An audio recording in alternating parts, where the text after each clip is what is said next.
పాకిస్తాన్ని ప్రేమిస్తూ అర్జెంటుగా భారత్ని దూషిస్తూ ద్వేషిస్తూ మాట్లాడేవాళ్ళు గుర్తుపెట్టుకోవాల్సింది 3 అంశాలు. ఫస్ట్ కుట్ర, హిందూ ముస్లింలని చీల్చాలనుకున్నారు. అక్కడ వాళ్ళు యుద్ధంలో ఓడిపోతారని వాళ్ళకి తెలుసు, యుద్ధంలో గెలవలేమని వాళ్ళకి తెలుసు. బట్ శాశ్వతంగా భారతదేశాన్ని ఒక ఉన్మాదం కింద తయారు చేసి ప్రజల మధ్యన చిచ్చు రేపాలన్నటువంటి అతిపెద్ద కుట్ర చేశారు. బొట్టు చెడగొట్టడం, బొట్టు తీయటం, సింధూరం తీయటం, లేదా భార్యల ఎదుట భర్తల్ని చంపడం. దాని వెనకాల ఉన్న ఇంటెన్షన్ ఏంటి? మతం అడిగి చంపడం, తద్వారా హిందువులు ముస్లింల మీద దాడి చేయాలని వాళ్ళు కోరుకున్నారు. అంటే తమ జాతి మీదనే దాడి చేయాలని కోరుకున్నారు.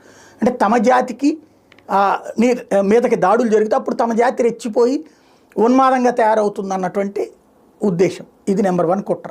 నెంబర్ 2 కుట్ర వచ్చేటప్పటికి గురుద్వారాల మీద దాడి చేశారు. అంటే ఏంటి? సిక్కులకి ఏదో జరిగింది, ఈ దేశంలో రక్షణ లేదన్నటువంటి ఫీలింగ్ కల్పించి వాళ్ళల్లో చీలికి తెచ్చి వాళ్ళని ఈ దేశానికి వ్యతిరేకంగా